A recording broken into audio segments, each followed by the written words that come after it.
Rod Henderson. Here we are after our days-long relationship. Pleasure to meet you. Yeah, likewise, mate. Likewise. It's meant to be. I flew all the way to England for this. Yeah, exactly. I said the same thing about Maylee Chapin. She came over to America for a holiday, and I got her in the studio. You flew all the way just for H-Hour? Yeah. But thank you to Liz McCoyney for the introduction. Yeah, definitely. The icebreaker was good. And we have got a couple of things we want to start off on. So, I do want to know about your military career, your background, because I know nothing about it apart from the snippets that we talked about on Wednesday when I met you, and what I've read about in the blurb of your book. Mm-hmm. But before that, you were saying that your granddad was German military. Yep. During Second World War. The Germany's darkest times, Second World War. Correct. And he lived long enough, and you and crossed over with your age to the point where you were able to have conversations with him about that. What were those conversations like? Well, to try and sum up his career very quickly, he survived the Second World War, came and immigrated to Australia in the 50s, and it's there that my father met his daughter. I came along, and he didn't really discuss anything about his time in the war until after I showed an interest in the Army through Army cadets, all that sort of stuff. Then went and joined the Australian Regular Army, ended up becoming a paratrooper, and it's there he really opened up about his service, because he was a paratrooper with the Germans. So he was a conscript. They just came along one day, banged on his door, said, "You're coming with us." What year was this, do you know? I do. It's in his papers, and I'm going to say it's 39, 40. Oh, so it was in full swing at that point. Oh, absolutely in full swing. He did a couple of years straight away. Imagine getting that knock on the door. Yeah, and a couple of years no leave.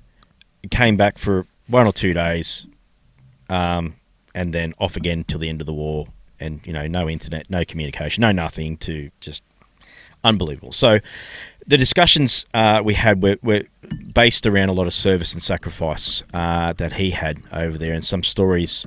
Obviously, he wouldn't tell me the really awful things that occurred. I mean, he ended up as a sergeant in a machine gun company, and one of the stories he would talk about is towards the end of the war, they just kept sending younger and younger kids, and he was obviously the old hand at that point. So he was trying to keep them alive as well as himself alive. He just said it was awful, absolutely horrific. And I'm not trying to defend Germany and what they did in the Second World War at all. My grandfather was not a Nazi by any means. He was a conscript.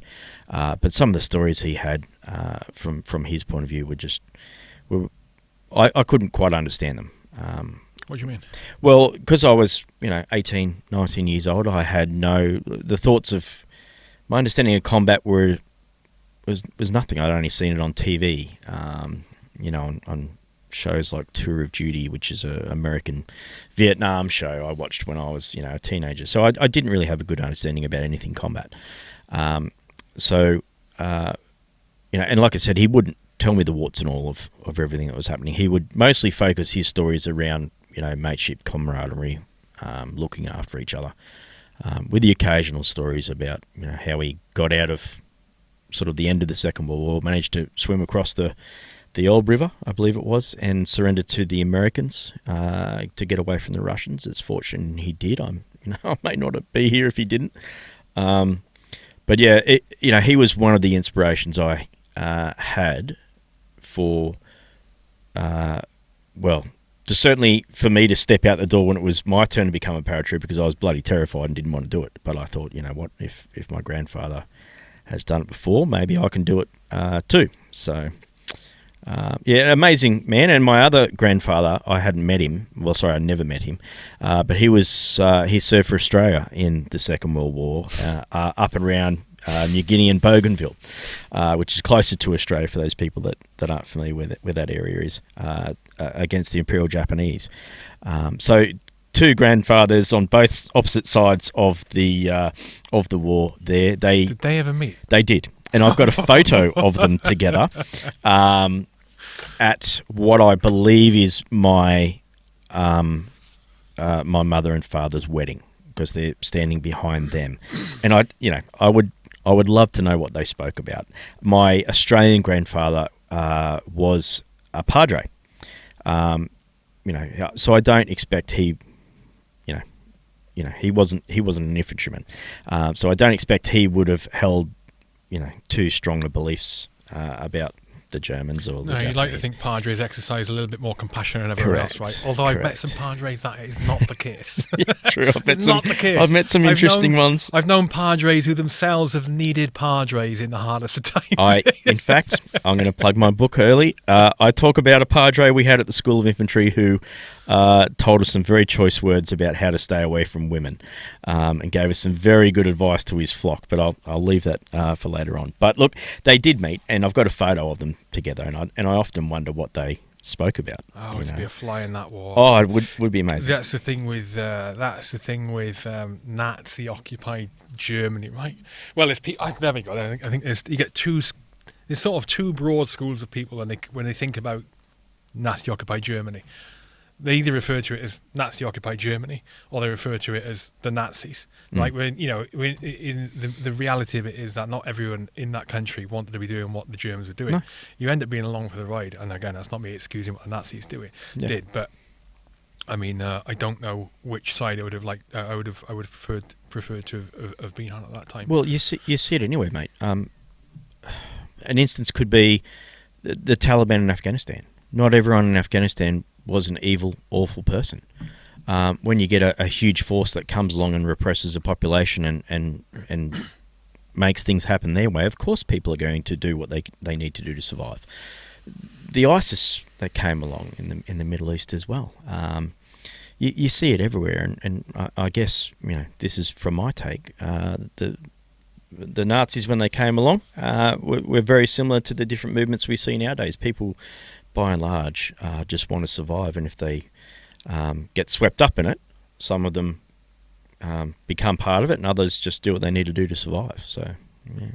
So, did you join up because your granddad served? I think I joined up for my own reasons, realistically, because I wanted to save the world. I was young, dumb, naive, and I just wanted to join the army to show. How old were you when you joined? Well, 18. For the regular army in Australia, you can get in as an apprentice a bit earlier, but I'd really signed up by the time I was in cadets at 13, 14. I just knew I wanted to be in the army. I felt that was the way I could show everyone, my father especially, that I'm tough enough to do things, I'm independent enough. That's why the infantry could be the only way I could do that. No one wanted to play army cook in the backyard, so I thought it had to be grunts.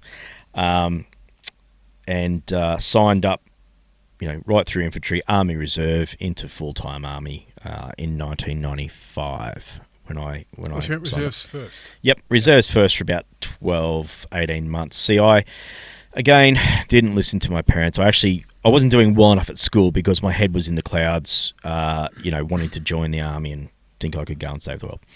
So I didn't apply myself properly, and even whilst I was in my final year of high school, year 12, I actually dropped out. And I can only imagine the anguish that caused my parents. They didn't hound me to death like I would my kids. They just tried to guide me. I worked as a labourer for a while with my father, who was a builder. And then when I was of age, I passed all the physical and aptitude testing. I got into to our army. And at the time, there was no enlisting into a particular job. You just went to basic training, and whatever was allocated, you got. What year was this? 1995. So I knew that there were a certain amount of positions for infantry that were going to the platoons that were going through basic training at the time, but you just had to, perform and try and get. So you didn't get a choice. You just got chucked Nope. where they needed you. We had people got sent off to become cooks, stewards, signal operators. I mean, I was never smart enough to be a SIG-ent, so I knew I wasn't going to get a spot there. And if we had about 15 out of the 30 odd spots for infantry, so I thought I'd have a fair chance. What do you think about that process compared to what yours is probably now? Is ours, you can go in and nominate where you want to go to in terms of trade, corps, regiment, unit. Do you think how you did it is better? Yeah, look, I think people want more control nowadays, more say over what they're doing, and because they get it in the palm of their hands. I think we need to be flexible and adapt to the way people are now. Having the do as I said, otherwise I'll hit you with this big stick approach, kind of won't work, I think. But they were also recruiting a different type of people. God, what's that, 30 years ago? We were that idealistic, saw it on TV, the army ads, joined up for the adventure. People are doing it for a whole bunch of different reasons now to continue their education. They get paid a lot better than we used to now. I like to think, like I said, I kind of joined up for this idea that I was going to save the world. I'm not sure there's a great deal of that nowadays. I think a lot of people, like, you'll always recruit that type. You'll always recruit that young, keen, idealistic infantryman type. You need to be open to recruiting everyone. And if that gives them a say where they want to go, then that's great. At the time, now I think if let's say they want to be a computer operator of some sorts, they might get told, well, there's no intakes for 12 months or 18 months, so come back then if you're still keen, is kind of the way they do it now, is my understanding. So look, if that works, it works. I wouldn't like to sit here and say we should do it the way I did it, because I think that's the best. We need to be flexible. I know now the Australian Army is allowing people with lots of physical disabilities in. There's a lot of pushback from the old and bolds about that. Why should someone in a wheelchair or someone be wearing the uniform, etc., etc.? I think if you can get someone to work a keyboard and fly a drone somewhere, or fire a missile, or decode something, who cares what they're in, or what their background is? I think it's important to get them in. So, long answer. I think the way we're doing it now is probably well developed and what we should continue with. Yeah, I think now you still get, in the UK at least, I think you still get a lot of people joining up for that idealistic, save the world, make the world a better place reasons, but that's probably tapering off. But I mean, the people who are joining up now, let's say here you can join up 16, right? Army Foundation College, all the rest of it. Most people join up when they're about 18 years old. Yep. But the people now, if you think about how old they were in sort of their formative years of developing how they understand the world, and the earliest opportunity that the brain gives them to understand the world, so 8, 9, 10 years, 11, 12, 13, 14, 15, during those years of people who are 16, 17, 18 years old now, that was the peak of Afghanistan, Iraq. We were busy. Yeah, and that makes a difference too, right? Because people see that and they want to join. 9/11 for the Americans. How many people flocked to the recruiting stations to go sign up for their country? In Australia, they have seen a decline post our involvement with Afghanistan and Iraq, because those people that really wanted to join up to go and deploy and fight, those opportunities aren't there so much now. A lot of our soldiers are doing, they're doing a lot of local engagement with the Pacific Island nations because of the influence of China is having in the region as well. So there's that tussle there with our local partners in the Pacific. So they're doing a lot of training in those island nations around Australia as well. Particularly with the Americans and the Japanese now coming down and not necessarily based out of Australia permanently, but certainly using the north of Australia to operate out of as well. So they're doing a lot of that sort of training now, or doing a lot of defence aid to the civil community training, cyclones, floods, bushfires, all those sorts of things that are prevalent in Australia. They're doing a lot more of that. So, how big did the Special Forces drama with the alleged war crimes there? How big did that impact the public perception of the Australian military, Australian SF over there? Look, I think it's been going on a few years, hasn't it? It's been going on for years with one person charged. Because we've got our own dramas going on over here now as well with the SAS. So there was one, and to my knowledge, there was one person charged, and those charges have now since been dropped. So out of really? Yep. So out of the whole Brereton inquiry, there was all these recommendations made. One person was actually charged. To my knowledge, those charges have now been dropped. It was an absolute dark stain on our Special Forces community, because they were all labelled tarred with the same brush, and there was thousands of young men and some women who went through that capability, who did an outstanding job, And I was always of the opinion, look, if they have done something wrong, let's wait till they get their day in court. When you look at people like Ben Roberts-Smith, he is one of Australia's Victoria Cross recipients. Absolutely enormous unit of a bloke. I served with him in 3RR for a couple of years. A fantastic bloke. Went on to the Special Air Service, and he was the centre of well, still is, I assume, one of the investigations that's going on. He was found on the probability of likelihood to have committed a war crime in a civil court for a defamation case. So they've really picked up and ran with that. But he hasn't been trialled in a criminal court where things can be cross-examined. That just hasn't happened. So I think that we need to give them their day in a criminal court if we're going to say that they've committed war crimes. And look, and if they have, I'll throw rocks at them like everyone else. Until then, let's wait and see what comes out of any criminal trials that happen. And as yet, there hasn't been one that's happened. Well, the other one surprises me. The one that you're saying that the charges were dropped, right? And I'm assuming that's the one where the video footage was released, and it's a team of them, and it's the one individual who I would describe as looks to me like a bit of a loose cannon. Does not look to me. Looks to be behaving completely illegally, and I was like, well, throw the fucking book at him. That's where there's a hidden fighter, right? And he shoots and grenades into there without knowing what's in there. If the person's armed. To me, that was clean cut, mate. He's going to jail. Based on that helmet cam footage, it looks bad, right? It looks really bad. Would you want that guy on your team? Look, what I'll say is, I wouldn't. What were their rules of engagement? You know, I don't pretend to know them. And look, I'm not saying this to defend what you see on the TV, but I know that they were operating. The Australian Special Forces were operating under rules of engagement that were very selective of what they could and couldn't do.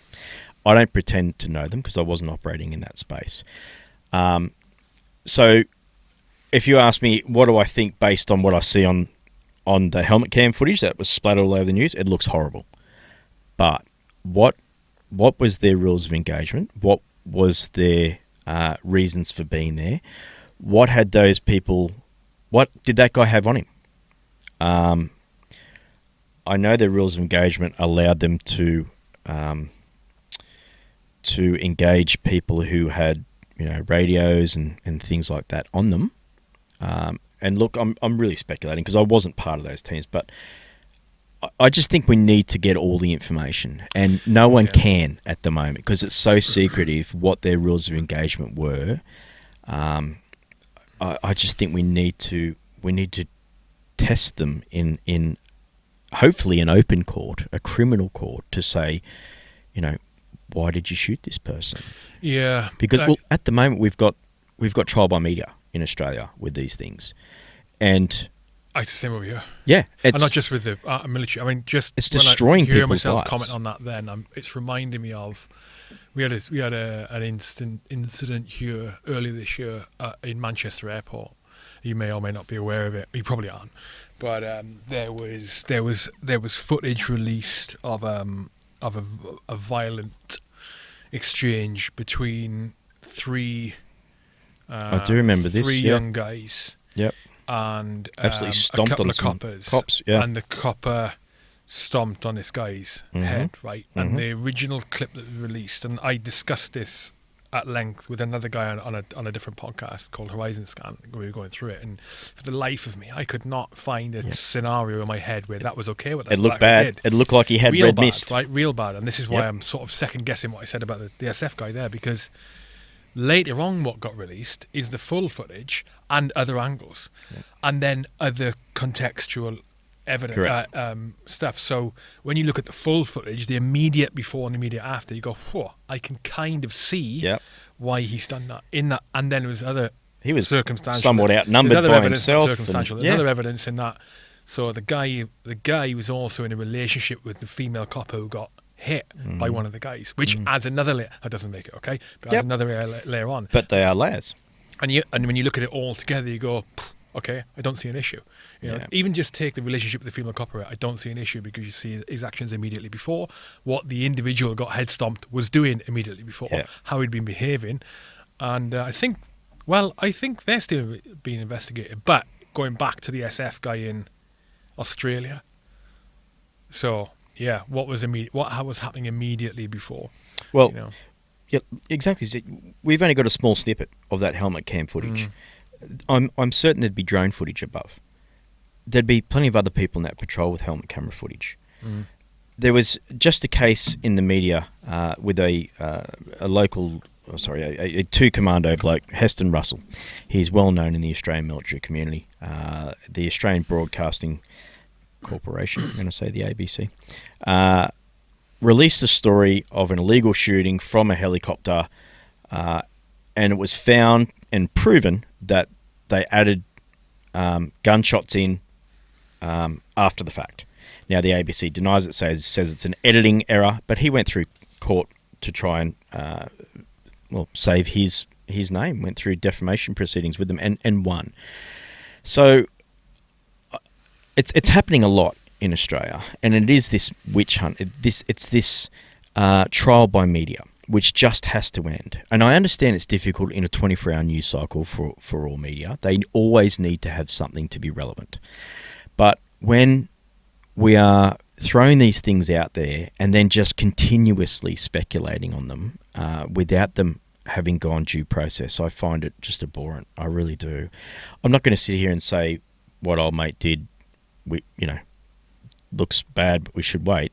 I'm saying it looks really bad, shooting someone who's laying down in a field, but we need to get all the evidence. We really do. And like I said at the start, if it turns out that he did it illegally against the Geneva Convention, then let's all throw rocks at him. But until then, let's give them the right of reply. Let's not destroy them. Because anyone else who's done anything wrong in the civilian sector, they get their day in court, right? They get bail by and large, and they get their day in court. So let's afford that to these men.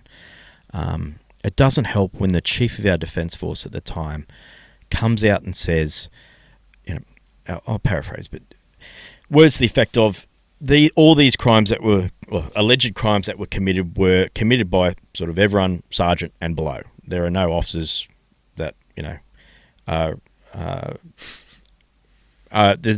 no officers have done anything wrong in here, and words to that effect. And I everyone was absolutely flabbergasted, and this was live TV when he came out and said that. What's the point he's making? Well, how is it for leadership that you're going to tell me that none of the officers knew what was going on? If these sergeants and below were so terrible, I would say it's a failure of leadership for the command not to have known. And yet all these senior officers that were in charge of this unit in the Middle East, every single one of them got a conspicuous service medal, let's say, cross or whatever it is, a distinguished service cross or higher. I would say, well, we need to start looking at did they really act in a distinguished manner if they don't know what their soldiers were up to, and that'll open a few, that'll open a can of worms for them. But it's the truth. I can't understand anyone who would be in a position of leadership and throw their soldiers under the bus when their soldiers are alleged to have done something wrong and take absolutely zero, no ownership for any of it at all. I think it sets a really bad precedent for people at all levels of command. And that's not just true of the military right now. It's true of any leaders when it comes to government or government-adjacent stuff across the board, especially in the UK. You've got a real lack of substance and quality in the people who are supposed to be leading us, leading by example and guiding the country and the organisations, the military, through difficult times, and they've got no backbone. They're very short-sighted. For themselves, they got one eye on politics after, or they got one eye on influence and power and lining their own pockets after. Unfortunately, whether they realise it or not, and it seems to me that I've seen it. I've seen people who have been exemplary leaders in the military, and then as they go further up the chain and then leave, they seem to e-purge. They seem to just jettison all of those morals and standards and values and qualities and attributes that made them brilliant leaders and looked up to excellent commanders, and they get rid of them all. Well, they need to. They need to be in the game. I guess in the corporate world, in particularly in the senior leadership, I see at home, it's the upper out policy that they have. So over a certain rank, if they're not progressing after a number of years, they're out. I can only assume you have something similar here to make way for the people coming up. So the more you rock the boat, the less likely you are going to go up the food chain. So the more likely you are going to conform with those that are around you getting to the pointy end. And that is certainly the case, in my opinion, with what's happening in the Australian Defence Force, because we have, I would love to say the most amount of generals per soldier, but I don't have those stats in front of me to back it up. But we certainly have one of the highest amounts of generals to soldiers anywhere in the world. And I think that is amazing. That's something you need to Google, whereabouts Australia ranks as that. Because they just had something come out in the paper back home about just how ridiculous it is that we have now so many generals in the Australian Defence Force for such a small force. And I used to see it when I was overseas in Afghanistan. We had 2 Chinooks online, and instead of a captain being in charge of those 2 Chinooks like we'd have in Australia, and like the Americans had, they had a captain in charge of their 2 Chinooks. We had a lieutenant colonel. So wow, okay. So, and this is not an attack on the lieutenant colonel that was there, but it was always called, well, we need someone of an equal rank to give us a say in the bigger picture. Well, not necessarily. If that captain's a troop commander at home, then he should probably continue to be a troop commander overseas. I can't find that info. Couldn't find it. So, that just recently came out again in Australia, just how many generals we have to soldiers in the military, and it was embarrassing for us. So we see it now where people are going up, they're not going out. They're not getting out. Jobs are being made for them. And yes, the Australian Defence Force at the upper echelons needs to expand to a degree because of the new capabilities we're taking on. But when you see those statistics, they're pretty damning how many, generals, lieutenant generals that we have in, 1 stars and 2 stars. But it's pretty embarrassing. So am I right in saying you ended up doing the same job as what Liz McCoy was doing here, but you did it with the Aussies? Yeah. But before that, you were Aussie paras. You were 3RAR, right? That's right. So why the move from 3RAR to what is it? Is it the Army Air Corps out there? Is that what you call it? No, it's still Army. Army Air Service. Army Aviation. Army Aviation. Yep. So why the move from the paras to? Well, there? I joined up in 1995, and there wasn't a lot happening for the Australian Army at that time. We're in the Great Peace, we called it.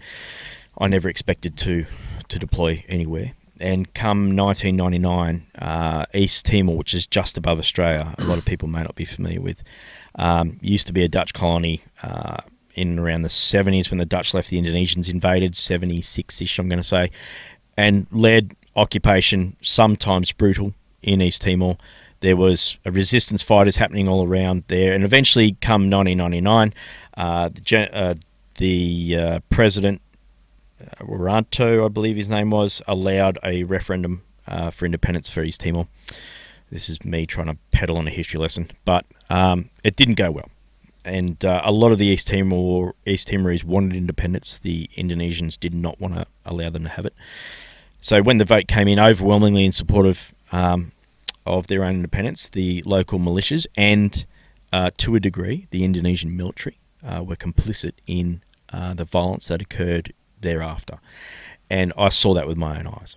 So they just burned Dili, the capital of East Timor, basically to the ground. A lot of people were forcibly removed out of East Timor into West Timor or taken away on ships. And a whole bunch of people were murdered in the capital and out in the surrounds, in the jungles and the villages. So the the militia just raped and murdered all their way all the way to West Timor. We went in shortly thereafter as a peacemaking mission to stop the violence. As 3RR and 2RR, which is another infantry battalion over there with obviously supporting elements there. Obviously, our special forces were in there a couple of days, probably longer than we were. Big shout out to the Australian Federal Police who were in there unarmed whilst the vote was going on, and they were trying to protect these poor people for it. So very soon thereafter, a huge international mission went in support, and we were there for around 5 months on the ground to restore law and order and peace for the people there. So after I got back from that, and a whole bunch of things happened there, I really grew up pretty quickly. Saw a lot of people that have been killed in very awful ways. Some of the worst of what people do to each other, from what I saw as a young man. Got back from that and felt I'd sort of done everything I'd wanted to do as an infantryman. And always wanted to be a door gunner, so I put my application in. Didn't think I'd be smart enough, but I got in and convinced everyone I was going to be all right, and changed over to be a crewman and started off on the old Huey Iroquois. What was there a selection process for that? There is. It's mostly aptitudinal, psychological, and there's not many positions. So they do a paper review board at the time, and obviously I was good enough to get in. And went across and did my training there. And it's if you can talk and do, you can be successful as a crew, because it's a very dynamic environment. You have to help call the pilot into a certain position over the pad, because up the front they can only sort of see from 3 to 9 o'clock. They can't see everything that's happening underneath. So you just assist them getting into a pad, getting them down amongst the trees. So if you can talk really quickly on your feet like I can, I suppose, you become successful at that. But it was an absolutely fantastic career doing that, and I did that. I was in the airborne unit there for 5-6 years, and then did aviation as a crew for the next 16. And started off on the Iroquois, went over to Black Hawk. That's why I have a big love for Black Hawk. And then into the Chinooks, like you guys have got, for 3 years of that as well. Yeah. Black Hawks and Chinooks, very, very, very different. Yep. I remember you saying on Wednesday when we were talking about the Black Hawk guys all have the bad backs. Yep, we do. That's why we always sit like this and slump, and we're always moving in chairs. They're awful seats. Well, what would turn out to be a better seat than what we got in the Chinook, don't get me started about that. We sat on eskies, and I know a lot of your crews used to as well, but you ended up getting the better seats. But we literally sat on an esky. On the what? On a Gatorade esky. It was just had to be it was at the right height for the window, and you'd sit on that, and you'd have a strap that connected you to the floor. So when something went wrong, you'd flail about the cabin, right? Anyway, I lobbied for change for years about that, and eventually we got there. We got the seats. Well, they took out, whilst I'm on a rant, they took out the seats that came with the helicopters that we bought off America. Black Hawks, yeah. Sorry, these are the Chinooks. Oh, yeah. I'm on a rant about the Chinook seating. Yeah. So we bought them with these seats in them that the American crewmen use. We took them out because they didn't meet the Australian safety standards, and we sat on eskies, and I lost my shit. Okay, when we're at war, fine, cop it. But when you're at home training, why? Why are we doing that? Well, and they said, well, we're bringing in this new seat. Just wait. It's like, well, that's years away. Let's put the old seat back in until you get the new seat. Oh, no. Anyway, it was years. Just for the gunner? Just for the gunners, yeah. The person on the ramp gets nothing. You just sit on the ramp, and that's it. You just got to cop it. But, so anyway, the Black Hawk seat was way better than the Chinook seat. But, yeah, you're cramped. And I'm reveling you as, Power Reg, listening to the helicopter guy complain about the standard of the seats. Yeah. Oh, fucking no, I get boo-hoo. it, mate. I get it. I was stupid enough to jump out of planes and hunt through the hills as well. And I used to give the pilots a lot of shit when we'd get guys in the back and they'd been in the bush for a couple of weeks in the spear grass, and the pilots were like, geez, they stink, and, open the doors, they smell. And I'm like, hang on a minute. These guys have been working for 2 weeks in the mud, in the spear grass. Let's just get them home. Let's get them home comfortably, because they've been putting up with a lot of shit. But look, back to your question about Black Hawk. Absolutely love Black Hawk. It was really cool that Black Hawk Down came out, the movie, when I was going through my course, because nice. we felt like we were gods, right? Yeah. Getting Is it truly a spectacular airframe? Oh, it's like Black a sports Hawk, as car, good as mate. they say it is. I think it is. Why? What makes the Black Hawk different? Look, well, I haven't flown in a Lynx like you guys have got. It's just really quick and slick aircraft. Lynx is smaller though, right? Lynx is smaller than the Black Hawk. It would be, yeah. I mean, we flew I'm sure the alongside Lynx is them the a couple of times fastest. in Afghanistan. They're not much sort of bigger than a Huey, an Iroquois.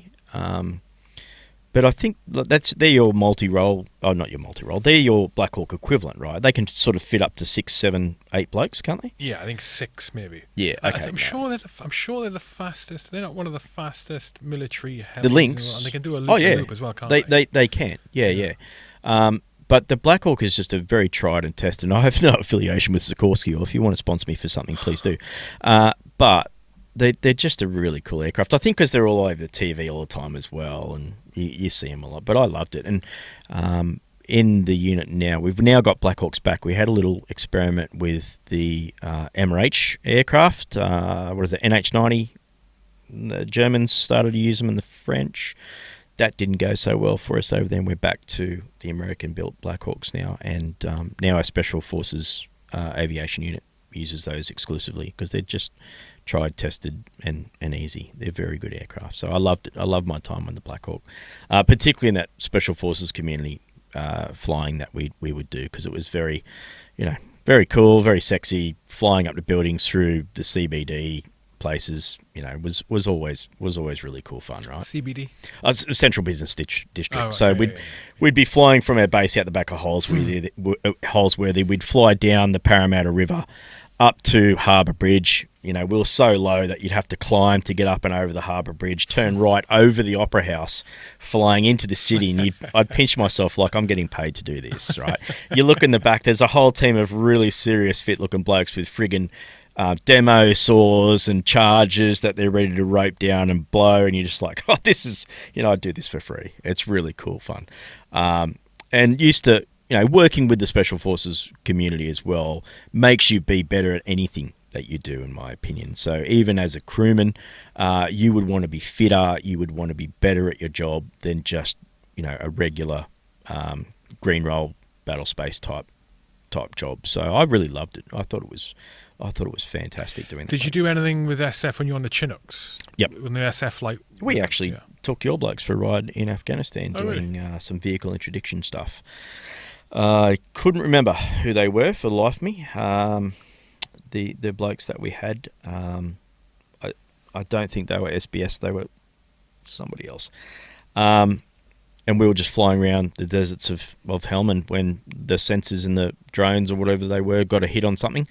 We would land with the boatload of them in the back right up next to them. We had one of your Lynx there and a Sea King in support with some sniper pairs in it as well, and some blokes up there for command and control in another aircraft, and we'd fly around and cut off cars. It was really cool fun. Your blokes would jump out the back and do all that, and we spent a couple of weeks with you blokes over there in Kandahar. It was really good. Good change from the Americans. What was it like working with the Americans? How different were their SOPs compared to yours and ours? Very, very 'Cause similar. we're quite similar, right? Very similar, because we've worked with the Americans. Theirs were similar. The Americans were similar. Yeah, because we'd worked with them in Afghanistan on and off for years. And so we were paired up. We'd have one Australian Chinook with an American Chinook, and we'd sort of fly everywhere. By and large, most of our tasking over there was just like a flying bus. And I mean, it could be as monotonous as a bus route. We would sometimes draw on people's helmets because they'd get in and they'd fall asleep. And so we're doing a ring loop all day. We'd go out flying around the Kandahar area, and we'd just drop off at each forward operating base, pick people up, drop them off. And we'd have to tap people on the helmet and tell them that they're at a certain place. Is this where they're supposed to get on and off? So it even got as mundane as that at points, right through to doing, the real sort of sexy, kinetic vehicle introduction stuff or deliberate actions where you're dropping people in to go and make trouble right next to a compound. So it was a variety of activities over there, but by and large, if I had to come clean, it was pretty monotonous, a lot of it. Did you ever unexpectedly end up on the ground? No. With the exception of when we crashed into the FOB with the problems we had with the aft LCT. I know I'm throwing acronyms left, right and centre there. We did when we dropped off some supplies for an Australian patrol up in the Chora Valley up near Tarankout where the Australians were. We went and resupplied them for a new base they were building. We got out off the back of the ramp. We started offloading stuff and no one would come over to us. And normally they come straight over and help us unload shit, right? So we thought they were being a bit lazy and sort of talking over the intercom system. And anyway, eventually they called us up on the radio and said, you've missed a landing point. Don't move." And we're like, "Oh, sorry, but let's just walk an extra 20 meters because of the dust, and we couldn't land where we were supposed to." And they're like, "No, there's IEDs everywhere." They found a couple where they are, so don't freaking move. And being aviators, you never really thought about what the poor bloke on the ground faces and how bad the IED threat was. And I thought, "Oh, surely it can't be that bad," And I turn around, and here's two blokes sweeping out to us, and I'm on the radio to the boss. I'm like, "Actually, it's pretty freaking serious. Like, we should not move." So I'm looking down at the ground on my feet on the dirt, thinking, "Oh my god, this is a bit scary." But these guys face that every day, every single day. So that would be my only on the ground warrior. I was very glad to not be on the ground there, and by and large, a lot of our tactics changed to avoid the IEDs. It was mostly all helicopter work to avoid that. I mean, we'd go out on a mission for 5 or 6 hours, come back, and the same convoy we'd passed over was still there only a few hundred meters down the road. That's how bad it was for them on the ground. So, we had a much better time of it there than the blokes did, the grunts down there. Did you have the equivalent of MERT? No, we didn't. At times we would be called up ad hoc to sort of land at a base and pick people up, or if we do a DA, occasionally picking the guys back up after the DA, the direct action or deliberate action. Yep. There would be wounded people, and we'd drop them, back at the Roll 3 or wherever it was. But no, that wasn't what we did. Australia's involvement with the aviation assets was to fly with the Americans as whatever tasking that they had, but primarily was, what we would call us and trash. We would fly mail around, we'd fly people, do relief in places. Like I said, occasionally we would do deliberate actions with the Special Forces guys, occasionally with the Brits, but we were just thrown in the Combat Aviation Brigade with the Americans. And my understanding was that was to free up the American aviation assets up with our blokes to enable them to always have a dedicated search and rescue, aeromedical evacuation if required. So we were all the way there with Uncle Sam to do our bit. Was there a big contrast between the attitudes and the environment and the way of working in aviation that it was compared to when you were in 3RAR? And I mean things like team dynamics, interpersonal relationships, professional relationships, leadership, style of leadership and command. Was there a big difference? Very, very Take different. some adjustment? Oh, huge. Absolute chalk and cheese. I was an infantryman. I think I rose to the dizzy heights of corporal in the infantry. I mean, I still think that's actually one of the best jobs you can have in the infantry is being a corporal, because you've got your own soldiers. But very different jobs to being an air crewman, and a very different team dynamic. It's very much do as I say, do as command says in the infantry. In aviation, like we literally did courses on how to say no to officers in aviation, because you don't On how to say no. how to say officers. no. So if a pilot's going to say we're going to land there, and you can see that we're going to hit something, obviously if it's going to happen really quick, you'd yell out. But you may have to say, or we're looking at something on a map and we're going to fly here to there and there, and you might say, actually, boss, I don't think we've got the fuel for that, or the weather might be crap, we shouldn't do that, or the enemy picture is this. There's 4 of you in a crew, and there's 2 drivers, or 5 in a Chinook, but there's 2 drivers, 2 gunners, or loadmasters we're called, and, they've got the stick, but we've all got to vote. And there's been numerous times where I've been with pilots who've done some dumb shit. Been a lot of crewmen that have done dumb shit. I mean, I've done a lot of dumb stuff myself. But it really hits home when you probably should have spoken up to stop them doing something, and you didn't. And you've almost crashed, and that can happen a lot. So it's important that you enable everyone in the crew to have an equal voice into what's going on. So very different dynamic to infantry. You wouldn't question a corporal or a sergeant or your platoon commander in grunts, but in aviation. It's very much expected. Obviously, respectfully, and within your experience levels, but it's very different dynamic in a helicopter to what you'd have on the ground. Yeah. What were the weapons you were rocking on the Black Hawks compared to the Chinooks? Was it Jimpies on the Black Hawks? Yeah, we had M60s we call them the Jimpies? Mag 58s. You call them the GPMGs. Yeah. So we had those in the doors and the Black Hawks. But we had Twinned up or singles? Singles and Black Hawks. We had twin M60s on the Hueys. I never operated those. I was on the Huey as a training, but that would have been a lot of fun. But sort of graduated on the miniguns on the Chinook, and there's just no end of fun when you can fire 50 rounds a second. It's just so much fun. What's the range of those things and the beating zone like? Oh, it's incredibly accurate, actually. Really? Yeah, it's way more accurate than the Mag 58 or the GPMG. Not a lot of anything is accurate from an airframe that is in the This air, can right? be very accurate, the minigun. If you can use a garden hose, you can use a minigun accurately. So the way you would point a garden hose onto something is You haven't seen me with a garden hose. Well, mate, you haven't seen me with a minigun. But if you can point a garden hose at something while it's running, you can use a minigun. 50 rounds coming out of that thing every second. But it is actually, there's not a huge beating zone from the minigun. On the Mag 58, it's quite large. What's the caliber on the minigun? 7.62 It's 7.62 as well. Okay, right. Yeah.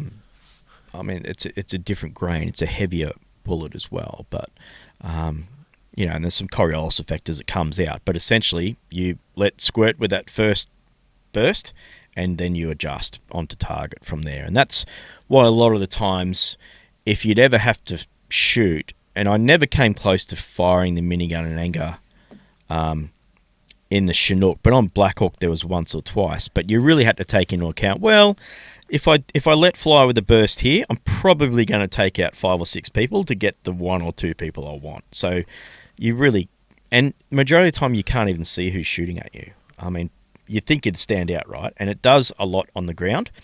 But you have to remember when you're up... Not that often. Well, true. Different probably more compounds, than I when you're in the suppose. air, But yeah, when yeah. you're in the air, you're literally looking at kilometres of open space. 10, 20, 30 kilometres. Yeah, And that one person hiding behind a wall or in a... So sometimes even the directions are challenged to work out you wouldn't. You just wouldn't know it. And there was many times flying in Afghanistan, a crack would zip past the airframe, and it has to be really close, right, to hear it over the roar. So that's when it was close. Who knows how many times they'd have a crack at you any other time. We never got strikes on our airframe. There were a couple of Australian Chinooks that did.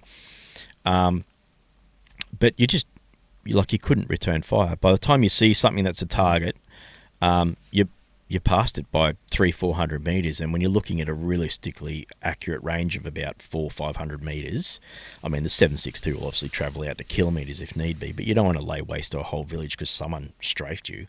We used to call them noise complaints if someone let a burst go, because we would fly. I mean, most of them were bloody farmers, right? That got shits because you're flying 50 feet over their crops.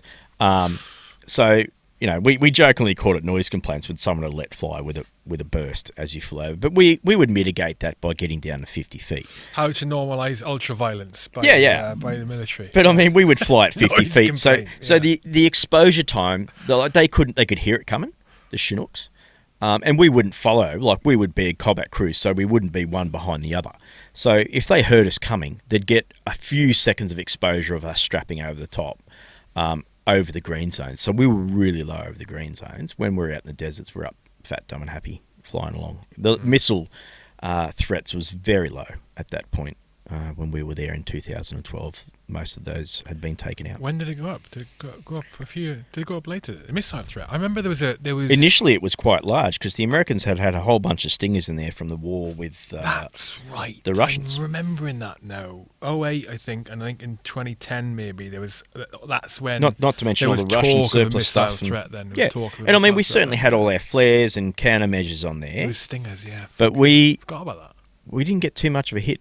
I don't think we got any. I mean, we went to Pakistan in the Black Hawks doing humanitarian relief in, '05. There was a huge earthquake, killed 70 or 80,000 Pakistanis.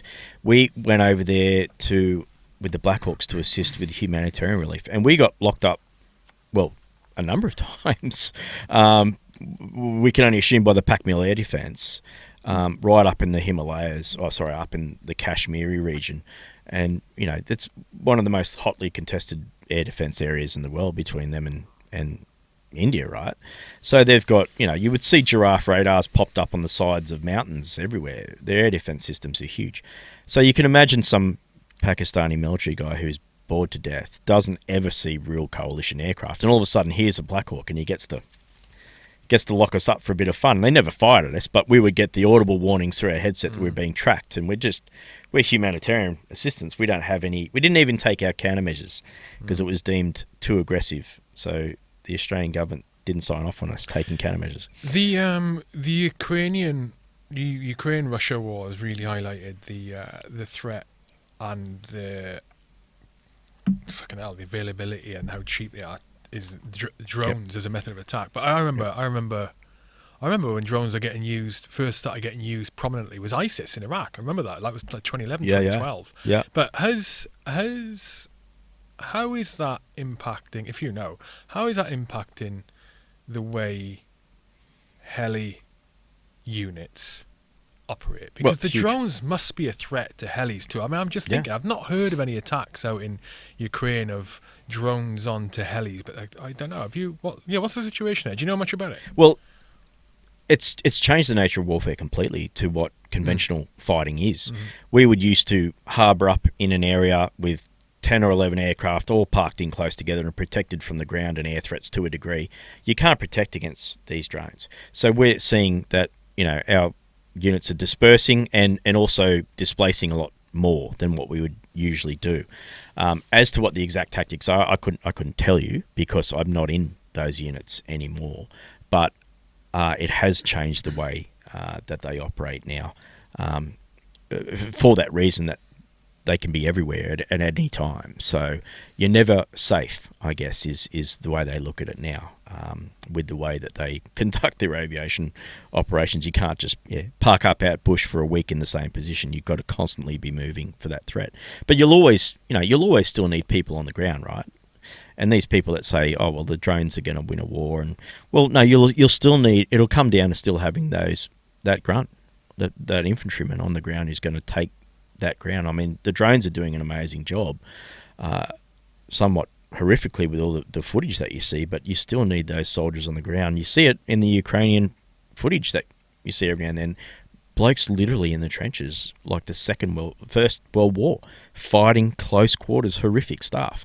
You're still going to need those people on the ground, but the change of nature, the change of modern day warfare is here and now with what drones are doing. So that aviation's no different, right? Yeah, what's worrying about that is the way that we were talking about normalisation of ultraviolence there, and that is the way that real footage, modern footage on the ground of warfare on the ground, trench fighting to IEDs to drone attacks to close combat killing, that is like available everywhere. You go on Instagram, you go on TikTok, you will find footage from Ukraine now, and that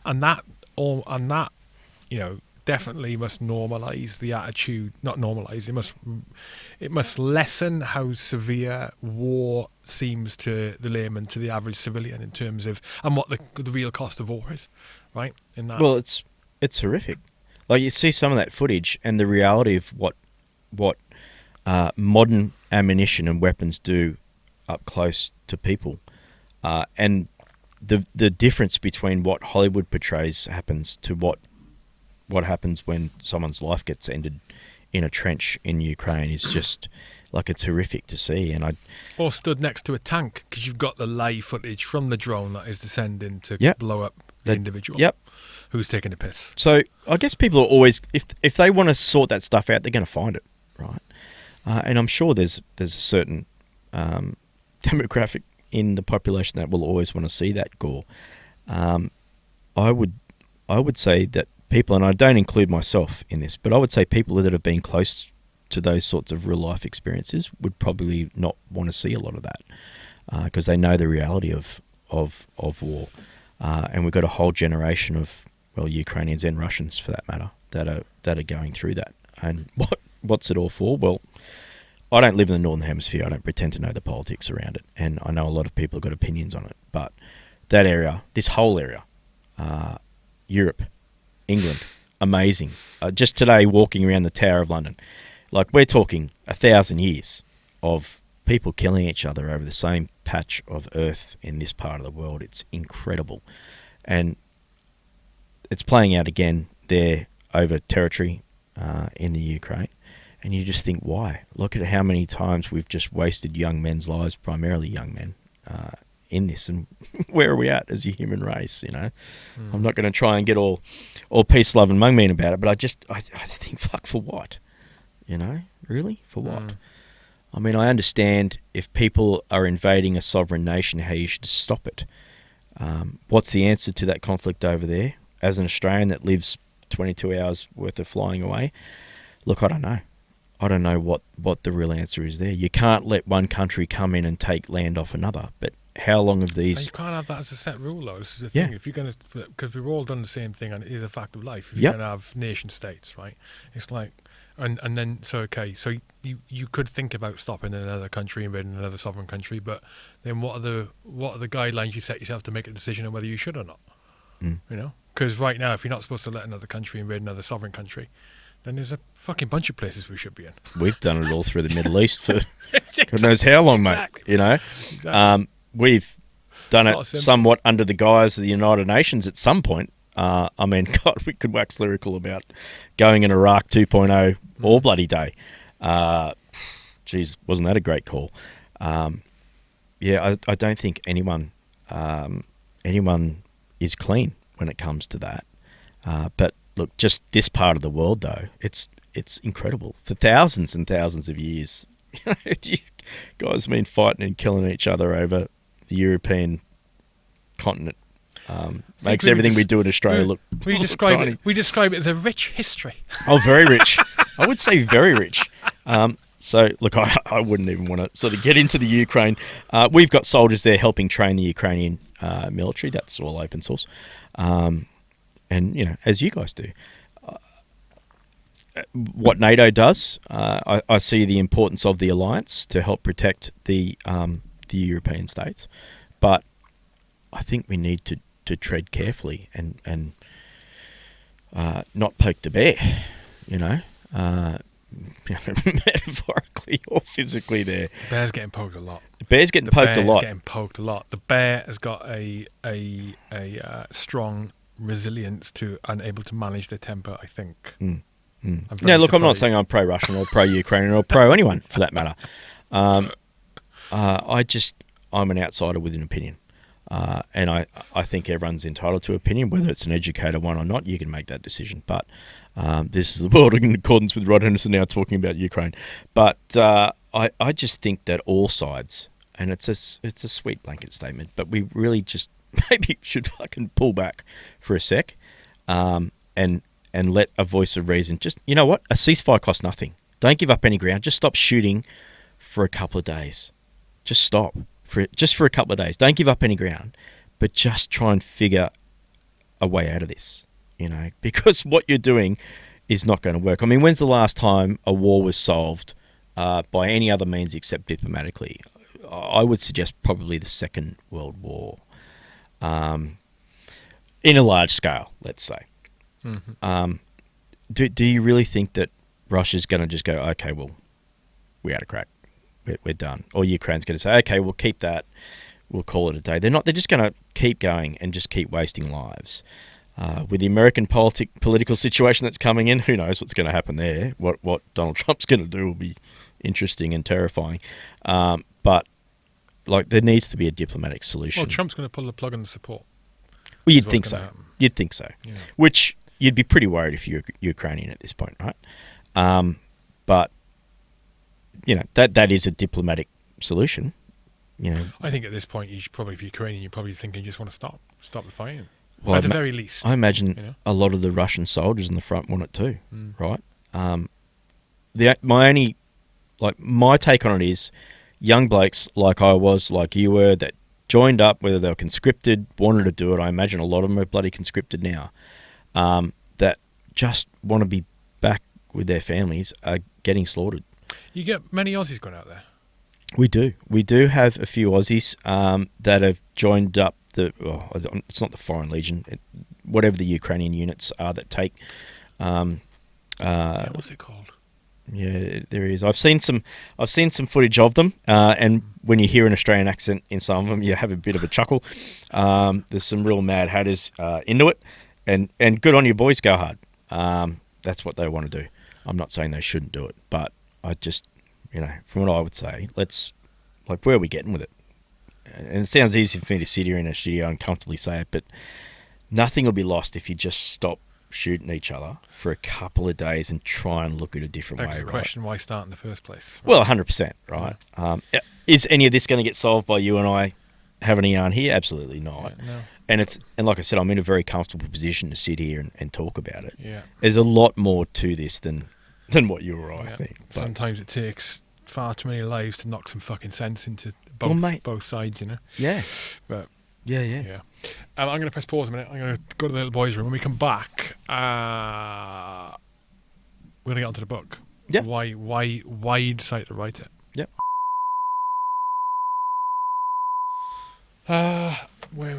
Yes. I'm going to stop. The book. So the book is called Stop Screaming I'm Scared Too. It is. On your baseball cap. Yes. Why is it called that, and what drove you to writing the book? Apart from inspiration from Liz. Well, the title comes from a helmet patch I used to wear on the back of my helmet when I was a crewman.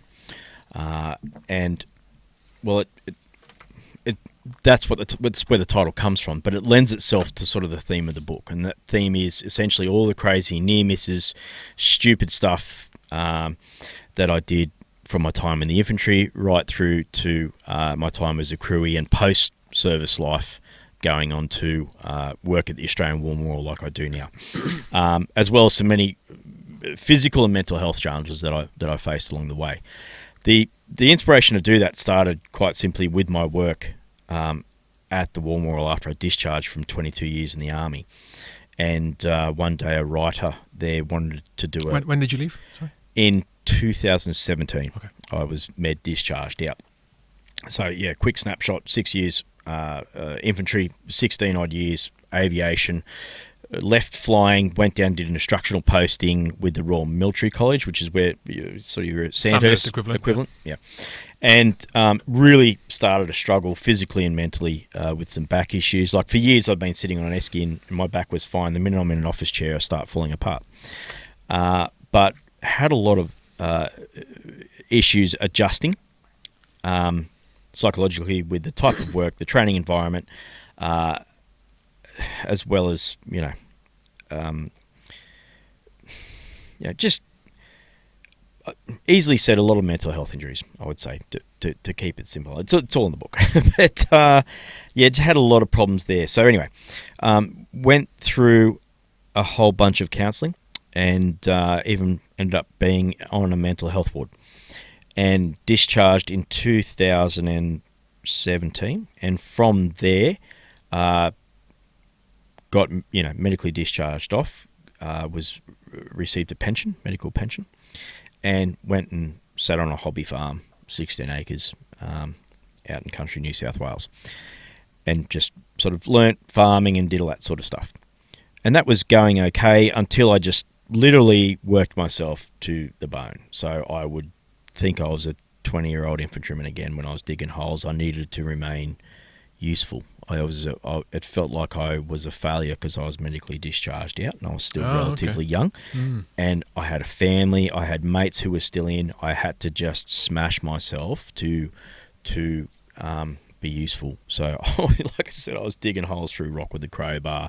When you're 40, that was not ever going to last long. So then I had to go and get elbow operations, knee operations, double hand carpal tunnel operations.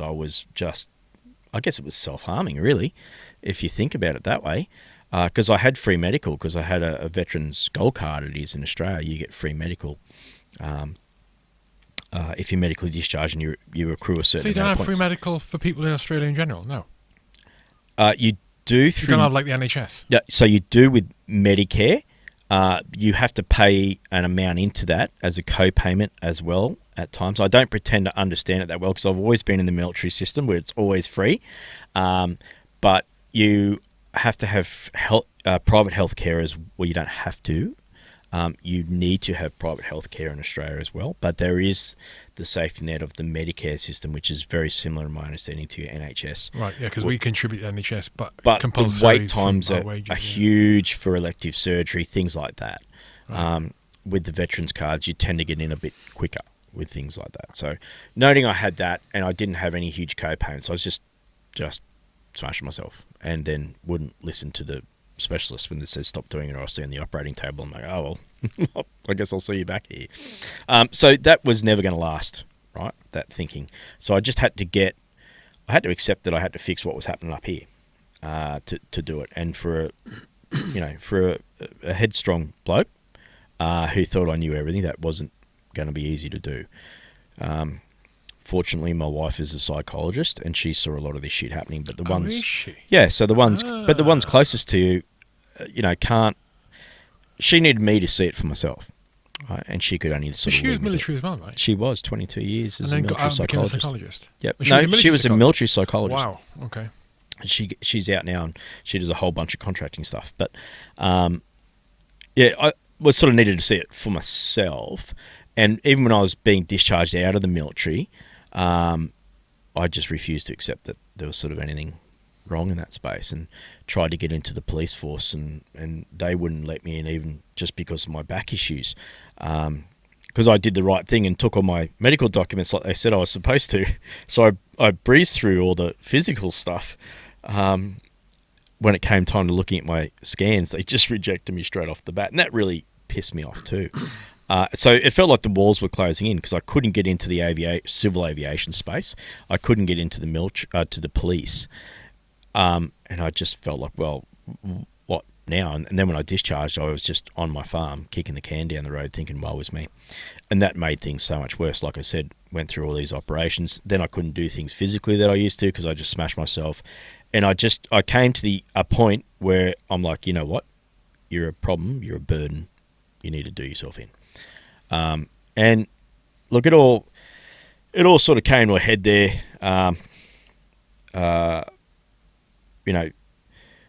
When I was really thinking about doing it, I'm just very fortunate that I had the right intrusive thought at the right time, and I thought about my family and didn't. And I don't say I'm a... How long ago was this? This was, only would have been 5 years ago now. Holy shit. That's years about the ago. same time as Liz, is it not? It probably would have been, yeah. Yeah. I'm sure Liz is 2019. Yep. It would have That's been. not that long ago, really, in the So, grand scheme of things. look, I don't consider myself someone who survived suicide or anything like that. I was happy to do it. I had the rope. I just thought, well, if I do this, it's going to screw up my kids, right? It's going to absolutely screw up my kids. So I'm happy to What take... led you to that? What led you to make that decision, though, that was the right way to go? Because... Well, I was actually down in the back paddock splitting wood, and my young fella had just dropped me down some water. And I found this rope in the tree, and I'm like, that's it. Fucking done. Checking out. And then I thought, actually, you know what? While I'm up there on this wood, because I was up on the wood splitter, ready to jump off. And I just thought, you know what? He's going to find me, and it's going to screw him up. Like, it's going to screw up my kids seeing their dad doing that, and how selfish that'd be, right? Like, be selfish for your own...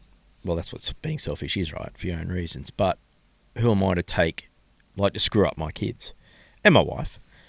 And, look, it was around that time I had a friend that got me into the Australian War Memorial and as a volunteer, and I do a lot of work in there, volunteering in all various aspects. One's a tour guide.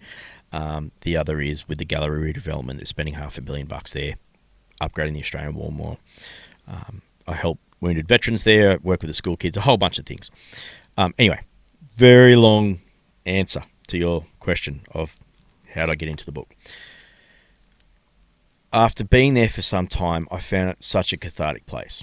And I truly think when you look at the 103,000 names on the Roll of Honour at the Australian War Memorial, all of them had their worst day possible, right?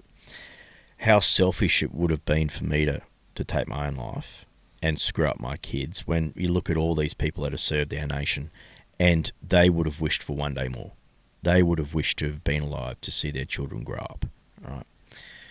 So all this sort of dawns on you and spins around your head too. And anyway, later on, whilst I was at the Australian War Memorial, I used to introduce other people to come and tell their stories. I always thought my story's not worth telling. Who am I to make this about me? Until a writer said, well, look, you help other people come here and share their stories. Why don't you tell your own? And I was like, well, no, because I'm not a general. I'm not a special forces soldier. I'm not anyone who's received a gallantry medal or Victoria Cross or anything like that. I don't have a story. My wife Kate really convinced me to step up and do it and tell my story. So I did to this writer, Claire Hunter, and she wrote it all down and actually turned it into this huge 2-part thing. And I'm thinking, oh gosh, there's rats of the brook that have only got a 500-worder on the website, and here you are, you've written a 2-piece article. And she said, well, you've got an amazing story. It should be told. So I trusted her, and she put it out there. And then all of a sudden, people on podcasts are like, "Hey, come on our podcast." And my son's on Instagram. He's like, "Dad, these people want you on a podcast." I'm like, "What the fuck is a podcast?" And what's that? Instagram. So I've had to learn a lot about social media and about podcasting. But since then, I just sort of went with it and started to tell my story on podcasts. And so I was writing a lot of stuff down to try and keep a bit of a timeline. And then I started to link all those things on a timeline together, and I had my story. So it became a book, and the only title it could be was "Stop Screaming, I'm Scared Too," like off that helmet patch. Because it started off as a lot of stupid, I guess you'd say here, squatty stories, drunken stuff that happens in the barracks, right through to those near misses. Nearly drowned in a helicopter water under escape trainer once. My experiences at actually firing my rifle at someone to kill them for the first time, and what that did to my psyche. Things like that. What did it do to your psyche? Look, I don't pretend to be a cold-hearted warrior, but I very happily pulled the trigger on that person, noting I was taking his life without even thinking twice about it, because it was the way we were trained. We're trained in infantry to fire at a human-shaped target constantly, at different ranges, constantly. So when it came time, and the Dartmet targets they call where they raise and fall, it just looked like that. And you know what? I was about 450 metres away too. Are you suggesting that dehumanises the target? Correct. I don't think so. See, I thought do. you were going that way. I do, and I don't want to go down the Grossman on killing book, but I think there's a few things at play there. One is the distance I was from the person. Two is the fact I see them as sheerly just a target, not a person, particularly at that range. I mean, you were a sniper, you tell me. Yeah, but I get what you're saying. But that's just that all you're training there is the accuracy if you're shooting, right? You have to think about all of the other stuff that you taught. Which one was shit because I missed. All the other stuff that you taught when it comes to how you behave as a soldier, sailor, airman in whatever situation you're in. And part of your decision process into pulling the trigger is not just is there a human-shaped thing in front of me? Oh yes, pull the trigger. There's more to that. Is there a human-shaped thing in front of me? What is the context of that? What was it doing before? What was it doing after? What is the mission? Correct. Where am I? What do they look like? What do they look like they're about to do? Correct. How are they dressed? What they're wearing? There's all of these things that tie into each other. Does that mean, yes, I can pull the trigger? And then secondly, should I pull the trigger? Because there's instances where you can, but you don't. Correct. Because it's not the right thing to do. I mean, moreover, being easily able to pull the trigger when that decision was made, if that makes sense. Yeah. So all those things that happen in the lead up to, absolutely. And they can happen in the space of a few seconds to 20, 30 minutes. In our instance, in that case, it was about 15 minutes in an OP watching what was happening down on the ground in front of us on a rice paddy. saw people with weapons, couldn't engage them, wasn't our rules of engagement unless they showed hostile intent. At that point, when they showed hostile intent, they lifted their rifle up, bang, that's when I fired. I always thought, so some things that happened on that deployment that I didn't fire on people when I felt maybe I should have, and maybe I didn't have the minerals as an infantry soldier to have fired my weapon. So I guess that maybe was also playing in the back of my mind. I mean, all this is in the book. Can you give one of those scenarios? So I had a bloke pull out a hand grenade on me at a checkpoint once. We were out the front of a building, and I'll use your term again, a squatty on the front gate. Piss boring job, and I just had my little spidey sensors go off, like these blokes are dodgy that are driving past on a moped. So I said to the bloke next to me, we were just driving past the road that was on which the gate was. Yeah, that's right. Okay, right. And I said, these blokes are dodgy, and they came past again. I said, you know what, if these blokes come by another time, we're going to go out there and pull them over. And sure enough, a few minutes later they came back. So I jumped out on the road and gave them the international signal for stop, and they get off their bike and starts rummaging through his bag, and I'm like trying to tell him in East Timorese to raise his hands, stop, or I'll shoot, all that sort of stuff. And obviously the 20 minutes of bloody language training I had as a young infantryman didn't do shit. Anyway, so he starts rummaging through his bag, so I bring him a weapon up, and I'm like, has he got a knife? What is he going to do? You know, so I step back a bit, so he couldn't have stabbed me. I'm like, okay, well, it's probably all right. And he pulls out a hand grenade, and I'll shit myself. And I couldn't tell from the way he had it whether the pin was in or out. Obviously, I knew enough about hand grenades; they just don't explode. You've got the fly lever down, and it hadn't gone off at that point. He didn't drop it. I didn't know whether I should shoot him, because then he drops it, then the fly lever goes. Also, there was people behind him on mopeds, only about 10 metres behind. The 5.56 would have gone straight through his face and taken out someone there too. Like we said, all these things are happening in the space of a few seconds in my head, all whilst panting and trying to say stop or I'll shoot, and he's literally stopped because he was frozen in horror at this point too, because my rifle was up in his face. But that was a moment there I thought, you know what, should I have shot that bloke? And we talked about that within the lads of the section and different people. Rules of engagement, absolutely yes. But was it the right thing to do? No, it wasn't. But then I would question myself for many months on that deployment afterwards. It's a difficult one. It is. And that is not a scenario. Maybe once in, I mean, just from my own experience in all of the training, you guys would have done the same. All of the different scenario training you do constantly in pre-deployment. All the different scenarios. That is a scenario I don't think I'd have ever trained for, but probably would have made the same decision. Realistically, I would have been justified to shoot him when his hands were rummaging through his bag and I told him to stop and take his hands out of his bag. I mean, there's some language barriers there. Was it the right thing to do? Like, legally, I probably would have been right to have shot him, but I didn't think that my life was in danger enough to justify that until he pulls out a friggin' hand grenade. I think if he'd shot him when his hands are going through the bag, you'd be going straight to jail. I probably would have, but I mean, if you're giving someone an instruction in a peace enforcement mission to take their hands out of their bag, I don't know. Anyway, I didn't, because I didn't think I would have been justified. And there's other times in my career I would have been justified to shoot someone and haven't, and I think it's the best way to do it, right?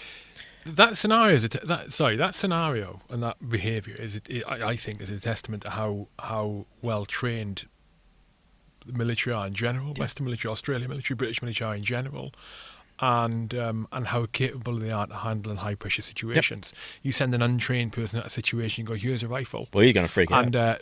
And put them into that scenario, here's a rifle, and you do what you think is right. They're shooting that person all day long. Yep. Just right, bang, trigger pull. They probably would shoot him with his hands in the bag, right? Yeah. Just because you're legally allowed to do it doesn't mean you need to. That's why I think our soldiers, particularly the British and the Australians, and I'm not attacking the Americans here, but I think that's why we invest so much time in giving them, letting them use their initiative and letting them think. We don't want robots.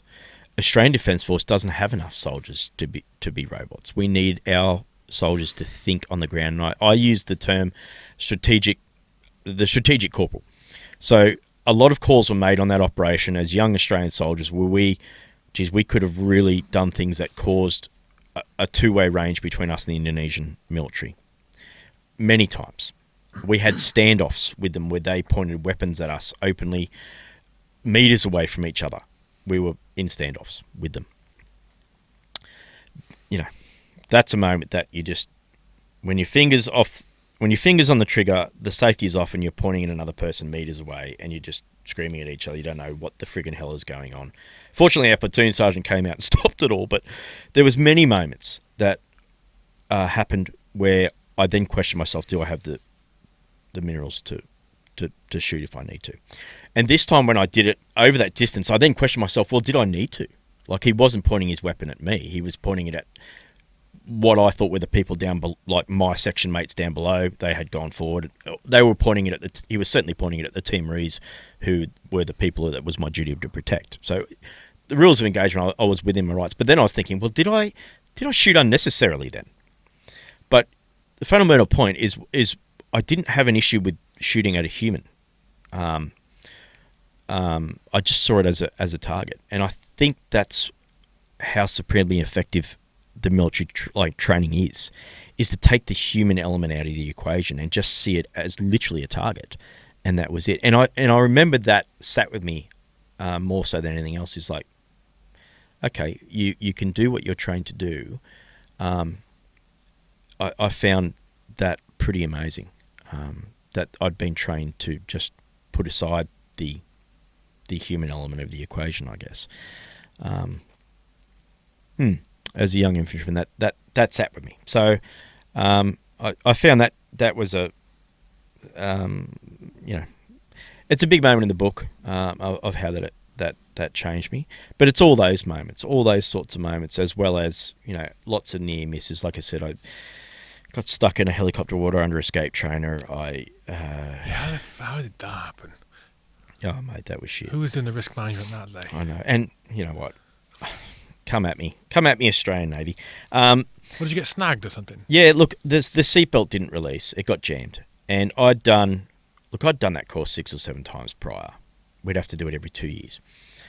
And I was blasé. I was cocky. And we're on a 6th or 7th iteration. I just wanted to get it out of the way. This is Heli Duncan drills, basically, right? Yeah. Yeah. And the seatbelt got snagged. And the rules were, try and free yourself. If you can't, put your hands on your head. A diver will come and assist you. And it was always our mental picture that a diver would come and assist you by getting you out. So I waited till I was absolutely out of air, put my hands on my head. Well, the diver...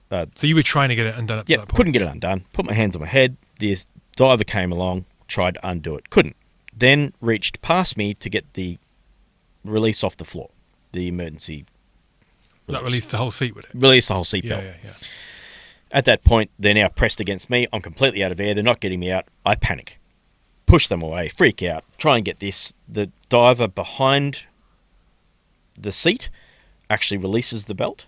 I then just float, thrashing. And at that point, there's nothing they can do for me. I'm thrashing, freaking out. That must have been a horrendous feeling. It was shit. But had floated to the floor, which was obviously upside down, just felt my back hit that. And all I just remember thinking is, why don't they get me out? Like, they're supposed to get me out. And then it just, like that classic tunnel vision. And did you pass out? Oh yeah. Yeah. Holy shit. So just well, I would say lost consciousness. Whether I physically passed out, I don't remember anything after my back hitting the floor. Because of lack of oxygen, basically. And just the next thing I remember is hitting the side of the pool, and big gasps of breath. And sort of thrashing about, and they were trying to pin me and contain me at that point. They got me out of the pool, laid me on the side of the pool, and chucked the oxygen on me and called the ambulance and all that stuff. Did you take on water? No. So the doc at the aid post said I dry drowned, which is where you don't gulp down water. Fortunately, you just stop. You just hold your breath till you basically pass out, which is good. I didn't think that was possible. Yeah, no, you can. Wow. You can. Really? And it's good because that means you don't ingest water into your lungs and you're not proper fucked. That was an experience.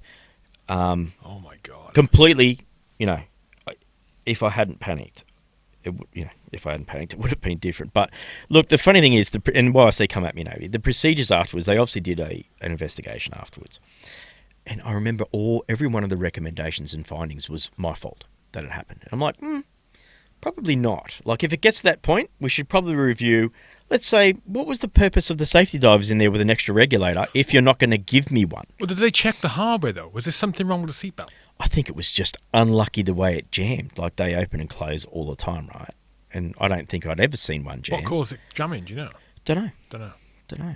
And look, I'd love to find the report, because like I said, I'm giving a bit of stick to the Navy guys that were there. But I asked them, well, what was the point of you having the spare regulators if you didn't give me oxygen? Clearly, I freaking needed it. And they said, well, we don't give people oxygen underwater, because if they're panicking and they stand up, you can embolisms and all that stuff. Even in deep, though, is it? Well, even in a few meters of water, if you hold your breath coming up with oxygen, compressed oxygen can be bad, I'm told. So, I think I just didn't. Within 5, 6, 7 meters, you're all right. Well, I just don't understand what's it's 10 meters or more is the issue, I think. Well, what's the point of having safety divers in there with a spare regulator if they're not going to give me the spare regulator? Anyway, they got me out. And like I said, I was a twat because I panicked and lost my shit when it went bad. You've been a bit hard on yourself there, I think. But it's another moment in the book. So all these moments of near misses, and when you sit around with your mates and you're drinking beers and you talk about this shit, so people go, you should start writing this down, and that's how it came about when I started to do these podcasts and write these things down. I'm like, actually, you know what, you have done and been through a lot of stupid shit. You should write it down, and hence the book and hence the title, Stop Screaming, I'm Scared Too. And it lends itself also not only to just military and first responder people, but it can be anyone. Like anyone there's so many people out there, everyone I would say faces hardships in their life, and if everyone's going through some shit in their life, right? So stop screaming, because everyone is scared to a degree. Everyone is facing hardships, not just soldiers or cops. Or how did the process of writing it feel? Did you find that you were remembering things that you were amazed you'd forgotten in the first place? Yep. And because I did a lot of research with mates I'd served with, I wanted to get the story right. So I'd ask them, and particularly in the aviation space, there might be 4 people in a helicopter, but you'd have 5 versions of events. Yeah. And it was hard, right? That's a common theme on recent podcasts. I bet. Yeah. So it was really hard. So I really wanted to get it right. So I would ask all of them in all the different scenarios. And at the end of the day, if we still differed, I would go from my recollection, because it's a story about me. It's my memoir. But I really did want to get it right. So I wasn't just telling completely tall yarns all the time with 10% truth. Because, well, it's kind of turned out to be a bit of history from our time in the military. There's not a lot of books out there written by Australian crewmen or infantrymen, that aren't special forces soldiers. And a lot of the feedback I've got, particularly from my mates, they absolutely love it, because it tells the story about what we did over a 20-year period and all the deployments we had, in Kokoda, in Pakistan, in Afghanistan, and places like that aren't well told. So I'm glad I went to so much effort to try and get those stories right, because it's resonated so well with not just my mates I was serving with, but also a lot of Australian soldiers from that time. And you know what? A lot of Americans and British too have reached out and said, we've gone through the same sorts of things, and you've written it down. So I find that as a real bonus. It was stressful, to answer your question though. Like everyone says, it was writing cathartic experience. Well, it was initially, to get it all out of your head. And it's one of the reasons I wrote the book, was to get it out of my head. I needed to. I also wrote it to inspire others to tell their stories, and I wrote it as well for history for my family. But initially it was cathartic, but to be bluntly honest, it's probably been a pretty shit experience, because when you write your life story out there with so many traumatic events, and I don't pretend to own trauma, but for mine they were traumatic experiences, it's at front of mind all the time. And when you talk to people like we are now, or when I talk to mates about it, or anyone that wants to interview me about the book, you're constantly thinking about it and talking about it. So you're constantly, it's constantly in front of mind. So what you're doing is you're opening up fresh wounds all the time that I haven't probably been emotionally mature enough to face up to, and get maybe the proper counselling that I should be getting for them. So I find that a real difficult space. I thought I was in a comfortable place mentally to do it, but I'm not. I'm really not. And I still get Should these... be talking about it. Yeah, I still get the panic attacks now that come out of nowhere. And I always used to see that as a sign of weakness. How do they manifest themselves? Oh, like you're on a show ride and you want to get off. You know, when it starts getting scary and you're like, I want to get off this, I want to get off this. Oh, on a fairground ride. Yeah, Thing. yeah. You want to get off. Stop, I want to get off. That's exactly what it's like. And what brings those on? What brought the last one on? The last one was actually getting on the plane out of Sydney to come here. And I hadn't had one for a long time. I hadn't had one at all. And I don't know. I don't know what caused it. But it was quite literally, I want to get off this plane sort of feeling. When was your first panic attack? It happened, when I was leaving, well, as I was discharging out of the military. No, it was even before that. It was in Townsville. A lot of people won't be familiar with that. It is. We have a large military contingent in the north of Australia, in Townsville. And I was there visiting a mate at a Chinook reunion, and we'd been on the piss a fair bit that night. And when I went to sleep that night, I woke up only an hour or two later, shaking, curled up in a ball. And I had no idea what this was. And I thought it was just drinking too much. I was just terrified of everything going on around me. And there was nothing. I was just in his spare room. And that was the first, my first experience of that. And I told him about it the next day. And he transferred from being an air crewman. He was infantry, was air crewman like me, and actually transferred over to be a military nurse. And he goes, mate, that's not normal.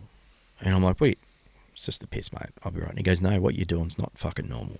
You are drinking till you pass out. Normal people don't have panic attacks, is basically how he just gave me this uppercut. And I needed it. And from then I actually had an understanding of what it was. And I have tried a whole bunch of psychological counselling over time, as well as, I think, every different freaking medication you can think of. Stuff that makes you fat, stuff that makes bits of you not work like it should, stuff that just makes you drool.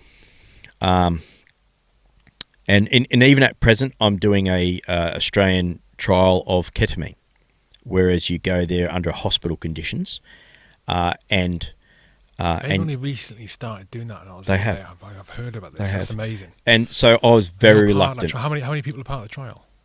Lots. Yeah. Thousands. Yeah. Very reluctant to do it. I'd always used alcohol as a means of coping, I guess.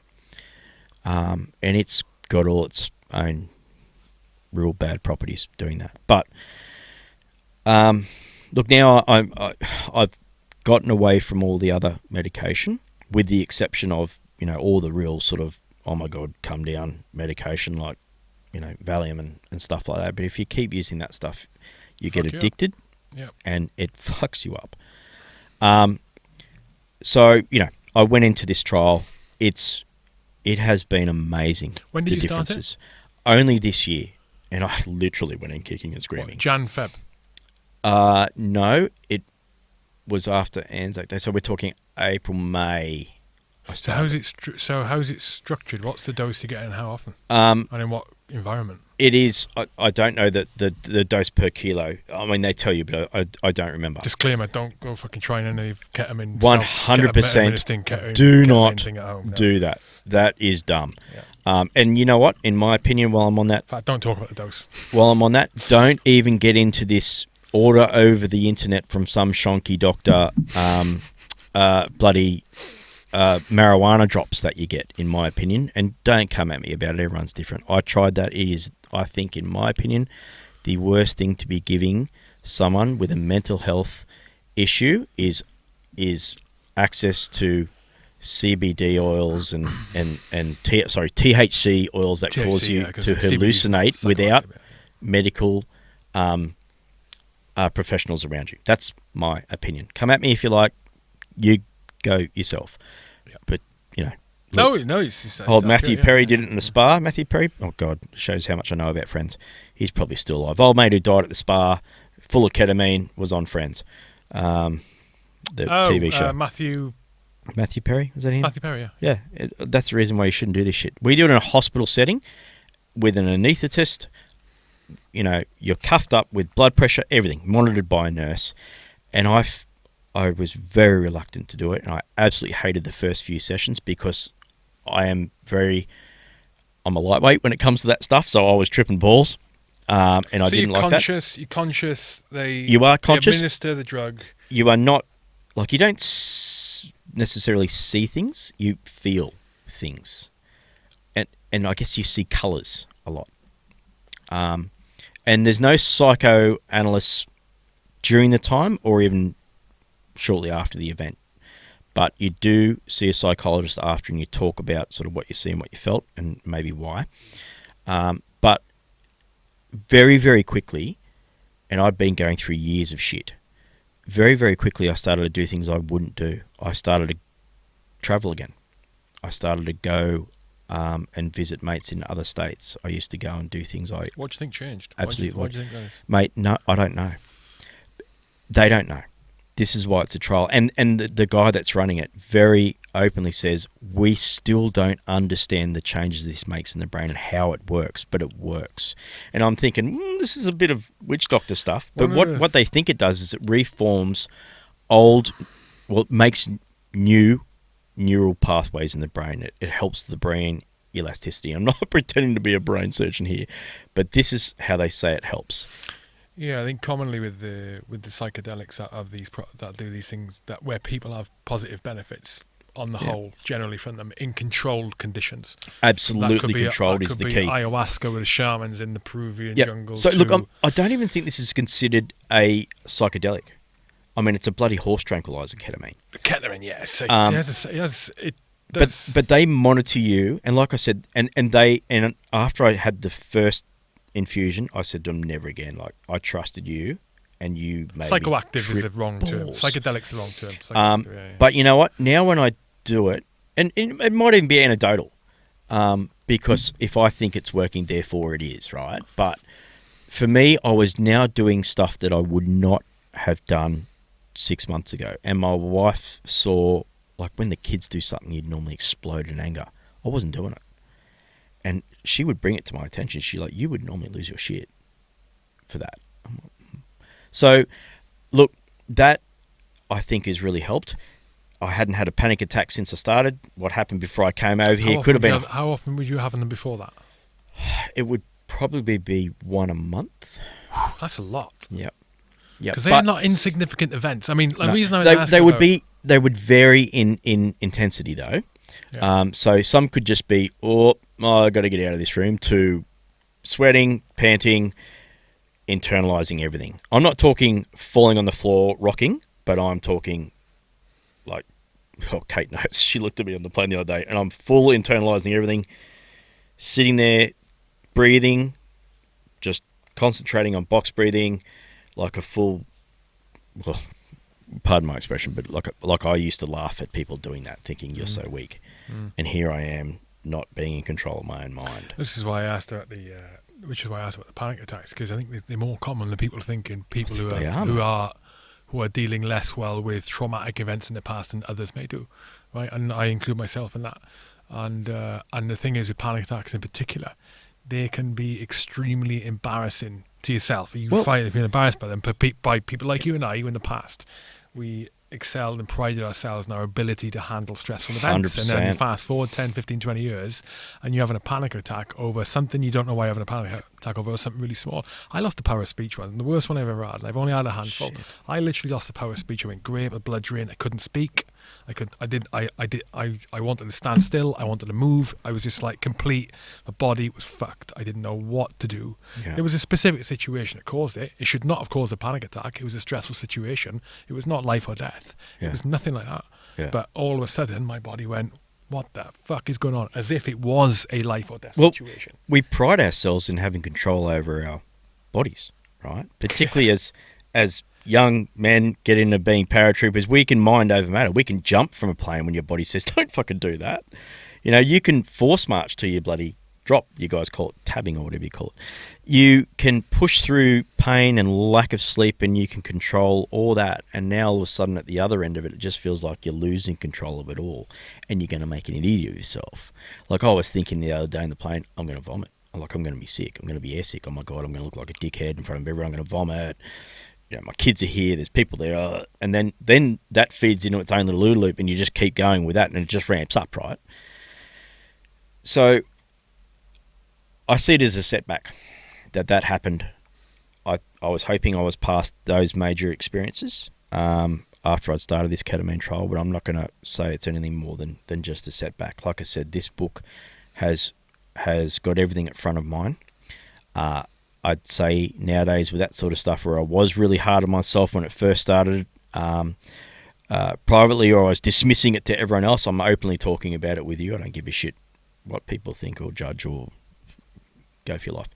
I'm not, and I'm happy to talk about it now. And I also now think, well, if I've got the medication for it, I should take it and not refuse to take it. You know, like take half a tablet of Valium, just if that's what you need to do to help with the panic attack. To help with the panic attack, take it. The problem is it doesn't really work for half an hour, 40 minutes. So you've just got to ride out that storm. And you're already on to a winner because you're aware of the danger of becoming reliant on it. Yep. You've got the control there. Yep. You know, but with this book, with everything that's been happening, I find I'm using it so much more than I want to. You know, and I used to smoke. I used to love smoking cigarettes, but I could stop like that. I could quit like that.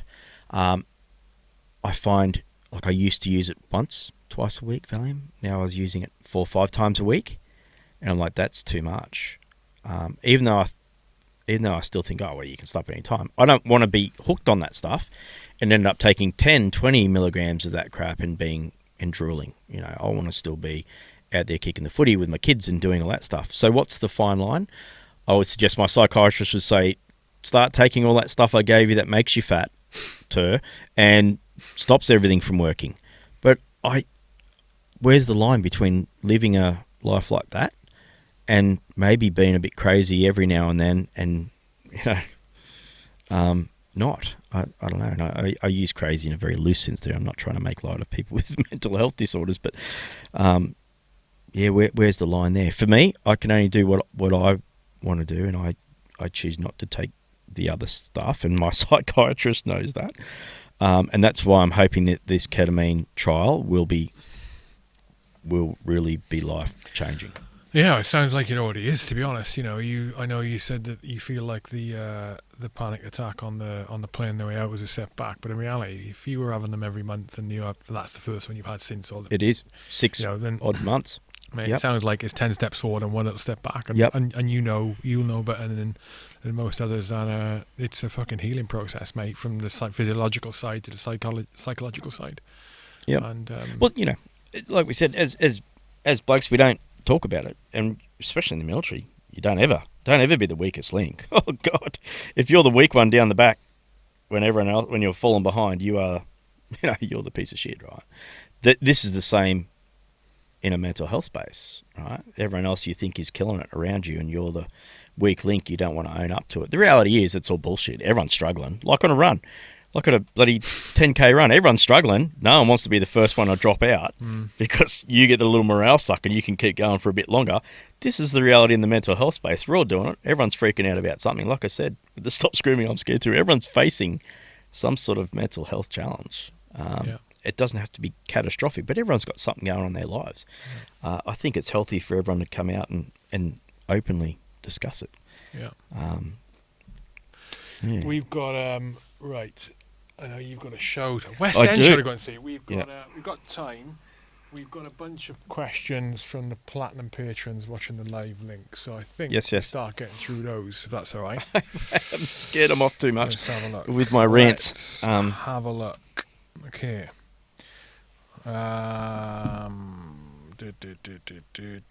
What advice? I think this is.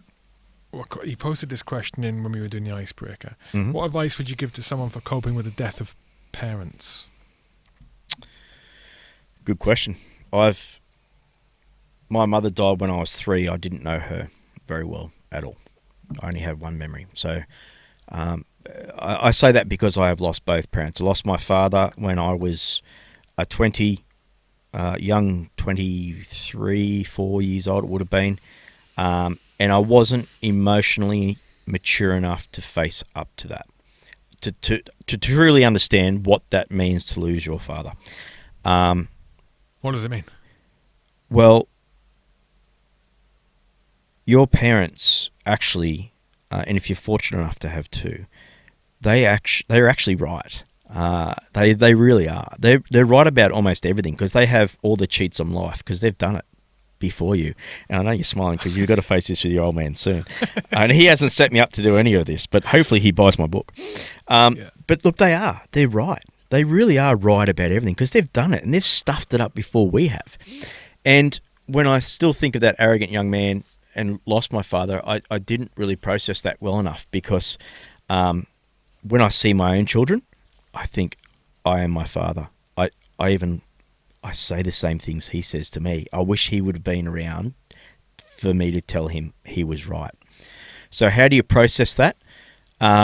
You be honest to yourself. Drop all the bullshit and think. And I don't know what life stage this person's at, but be realistic with yourself and hopefully understand that your parents do know everything. Don't be afraid to take on their advice if you're fortunate enough to get any before they passed. Because, like I said at the start, I wish I could have a beer with my old man. I wish I could tell him he was actually right about everything. And I know he would laugh at me when he hears me talk to my kids because it's kind of the same as how he was to me. So, it's a tough question. I don't know if You're there's any setting me up for a miserable Christmas year. With my dad watching this, I've got a Christmas of. Hang on a minute, Rod said I know everything. You do. Buy my book. Okay, how do Australian pirates? How do Australian pilots compare to UK ones? Who would you say has the best trained pilots in the world?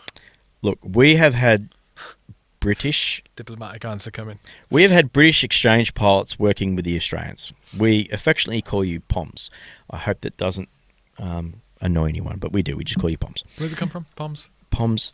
The fact you guys don't bath a lot or something, I think it's something like that. I don't know. Don't beat me up for saying that, but this is what we call you POMs. But what does POM mean? Pommy. Smelly. Pommy means smelly. Yeah. I didn't know you've that. Never heard. I didn't know that. You've never heard. You've never been called POMs? Yeah, I didn't know what it meant. Well, that's my understanding. Thanks, mate. Anyway, before I get kicked out. Oh God, what was the question again? Are British pilots better than Australian pilots? Look, they bring a lot of experience that we didn't have in the time that I was flying with them. They have a lot of experience in flying around Northern Ireland, but you bring an English flavour to things, and English officers are very different to Australian officers. So us enlisted swine in the backwood take great delight in tormenting, in seeing what we could get away with, because Australian officers will tend to put up with a lot more than English officers will from their enlisted men. And I think a lot of the English officers that I flew with had a hard time keeping me in line with my smart mouth. As far as the hands and feet stuff for flying, look, I'd have to say they were the same. They do very similar training, so yeah. Okay. Okay, so from Coke, our platinum patron, you're given this question. I've heard soldiers say the jungle is the toughest environment to soldier in. What environment is the toughest to pilot in? Well, I'm not a pilot. I'm a backseater, but I've certainly flown with a few pilots. I'd say you're qualified to answer this question. The hardest environment to fly in is certainly the urban. At night, on night vision goggles, in close formation, around built-up areas, because you don't have the anti-collision lights on. So an aircraft will be there 1 minute and not. It'll be hidden by the urban terrain, the lights, the power lines. It is the most dangerous environment that I can think of. Added to which you've got sort of 10, 12 blokes in the back with high explosives, with live rounds, all crammed in together. It's quite a dynamic environment. But flying-wise, that would be the most dangerous I have done in poor weather in the city, in amongst buildings, trying to hit a target, definitely. Okay, assuming your time in Afghanistan was part of Operation High Road, how was your experience working with the Afghan National Defence and local security forces? We went there at a time when there was a heightened risk of green on blue. And I know a lot of your soldiers suffered with that. We certainly had our fair share of that happening as well. So we were very concerned about Afghan partnered force dropping grenades on the floor of the Chinook or opening fire. So we had that in mind a lot when we flew with our partnered force. So I think that was was quite a stressful part, because you were therefore worried about what was happening outside the window, plus who your passengers were. That was, was from my experience. I was not surprised at all when I saw the fall of Afghanistan the way it was. And that's the next question, actually. Right. What are your views on it and how he left it? Look, I didn't fight on the ground with any of them. So I guess I'm not qualified to answer what was it like to work with them, because they were passengers in the back, realistically. We did have some teams that went over and trained the aviation element, 1 or 2 rotations.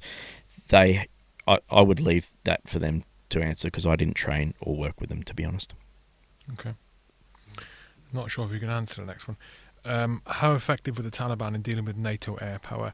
If the Australian Air Force had been available when I was in the siege of Musakala, I'm not sure if you're aware of that, could they have made much of a difference?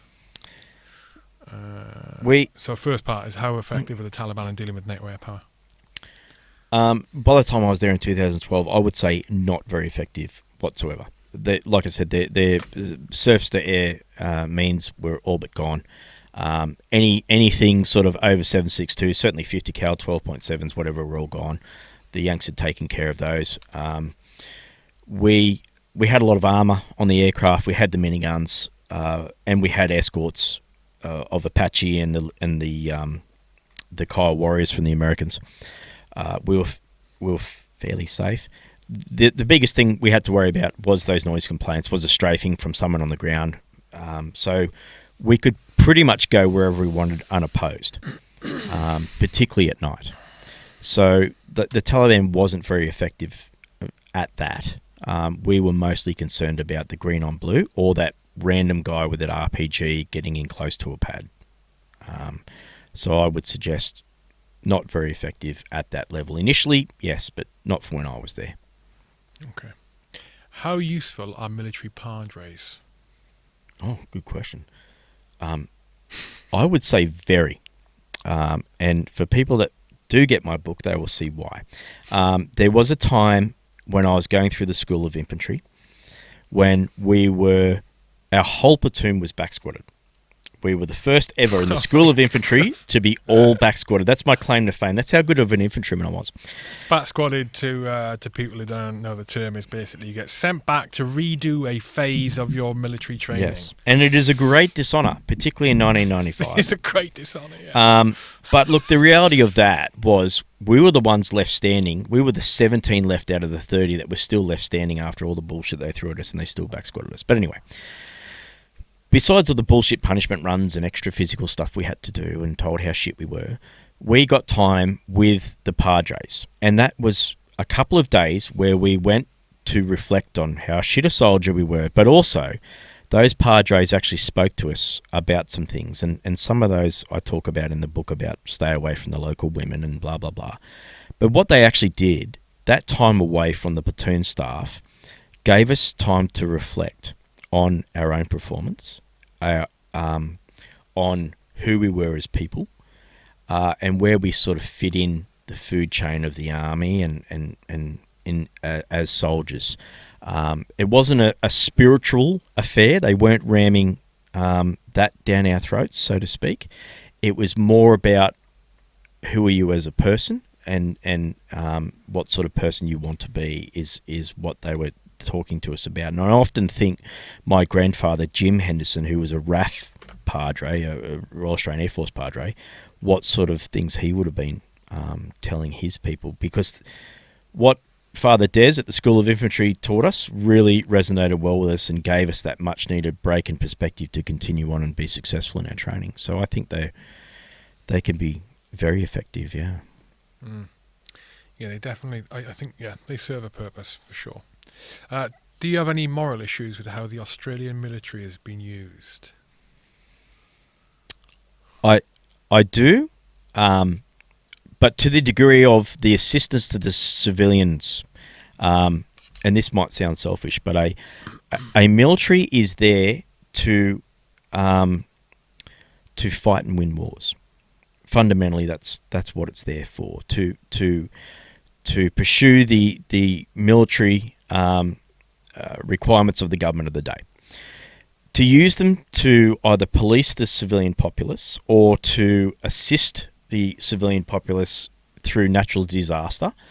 Well, we don't police our civilian population straight up. That I misspoke there. What we do a lot of is defence aid to the civil community for fires, rescues, floods, and that's great. But when you constantly use our soldiers for that, and I'm talking 2 or 3 times a year in various aspects, that really puts a drain on the morale of the Defence Force. And what it does is then they're now opened up to people abusing them for not pulling the carpet out of someone's house after a flood effectively and doing all these things. And I hear a lot of horror stories of that happening nowadays. So I think they should be very judicious in how often they use our military for civilian clean-up matters, because we have state emergency services. We have emergency services to do that. We shouldn't be deploying our soldiers as a cheap form of labour for the government for domestic matters, in my opinion. So, yes, I think that needs to be looked at. What was the funniest moment in your military career? Funniest moment. Okay, I'll keep it PG. Okay. We were coming into land, and this is a good one because it's also in the book. But we were coming into land at our place where we were staying, cut out of the jungle in Timor, and it was a compound. And obviously, you're deployed there for 3, 5, 6 months, and there's men and women over there. But anyway, there was 2 having a bit of a cuddle out on the perimeter in the dark, and we're coming in under goggles. We could see everything that was coming on, and we went to land, and we're like, "Oh, let's go around again and have a bit of spy on what's going on there, and we'll have a bit of a sneak around." So we took off again, came back around, and hovered. But because we were all blacked out and we had our night vision goggles on, they couldn't really see what we were looking at. We were doing it for a bit of a laugh, and then we hit them with the white light of the aircraft searchlight, and the spotlight came on them, and they scampered in different directions, and it was an absolute comical affair of these poor people that were busted having a bit of a smooch out on the perimeter. We don't hold that against them. It was just a bit of a laugh for us. But that's one moment put on the spot now that I'll say as one of the funniest moments that we had, because we were absolutely cacking ourselves laughing in the aircraft at the expense of these 2 lovebirds. If you had seen the Australian Special Forces committing war crimes, would you have reported them, and would there have been stigma from your peers if you did? Yes, I would have reported them. Yes, there would have been stigma. There would have been stigma at different... Well, not stigma, there would have been pressure at different levels. There's always pressure. And I imagine that this is very much so for the police. Like, where do you draw the line on what you report on and what you don't? It's easy for me to sit here and say, I absolutely would have reported on anyone doing something wrong. But would you for every single matter? Really? When it comes time to war crime, let's say for argument's sake, old mate in the field gets shot. Like we said before, we don't know everything that happened. But if I'd seen that, and let's say that was a war crime, or something like that, I would have reported it. But again, that's easy for me to sit here in this studio talking to you to say that if you're my mate and I saw you knock over old mate who I'd known we'd caught 6 times before, because we know how bad he is. He's got his fingerprints on all these different bombs. He's killed Jono, we'd seen him do awful stuff to kids, and instead of capturing him, taking him back and releasing him with $50 again, you schwack him. That's the other side of this moral compass. Yeah. So I like to say, yes, I absolutely would have reported someone for war crimes. But I'm saying it's very easy for people to sit here in a comfortable place and say that here. If you were at a comedy night and you heard a comedian making dark jokes about injured Australian troops, would you object? Jimmy Carr, I think Jimmy Carr got criticised for doing this regarding injured British troops. Look, we use a lot of black humour in the military, and I think a lot of people that work in sort of frontline servicing roles use a lot of black humour. I would say, no, I wouldn't have a problem with it. Yeah, me neither. Everything's a bit, oh God, did he say that? But we, like some of the shit we talk about, particularly in infantry, in amongst your mates, is just the most inappropriate shit you could say or do or act like. So, time and place for everything, right? And then you know what? If you don't like it, get up and walk out. Yeah. If you don't like the shit I'm saying, just switch off. There's no need to attack someone personally and cancel them nowadays for something. It's just, they're telling a joke. If you don't like it, go and listen to a different joke. But don't come on with moral outrage. We're nearly there. Why did you agree? Why did you agree to come on Hate Hour? Well, like I said, the other night we had a few beers, and it's my first podcast with English forces. English, Welsh, Welsh, British. Let's say UK. British. Let's say UK. English. Is that going to get me out of the shit here? Look, geez, see, I don't even understand the dynamics at play British here. is the safe word. British is the safe word. Okay, British. Well, you called me Air Force before, so it's fair enough. Yeah, sorry. Yeah. But don't say no to any opportunity. That's what this book's taught me. If I get the opportunity to speak to people about some of the things in my book, and it's not all about mental health. Like I said, a lot of it's just about the funny, stupid shit we did in the military. But if it's an opportunity to reach other people, because I know that a lot of the stuff that I've written about in my book has resonated so well, even just the training stuff. Like I said, it doesn't have to be the mental health. It can be the training stuff. If that gives people the opportunity to download my book or listen to it on an audio book, then that's a bonus. Or even people to listen to what I'm saying and helps resonate with them about the stuff we're talking about with panic attacks or all that sort of thing, then that's worthwhile coming on and doing these things. So, yeah. Last question from the Platinum patrons: do you hate the Taliban? Do you hate the Taliban? Would you speak to them if you had the chance? Hate? I don't think hate really matters when it comes to soldiering. I fundamentally disagree with their treatment of women and children. I think it's abhorrent what they do. I have no reason to go and speak to anyone from any fundamentalist religion, and that's not necessarily Islam. That could be anyone who thinks that they can impose their will or dominate people or do the stuff to women that the Taliban are doing.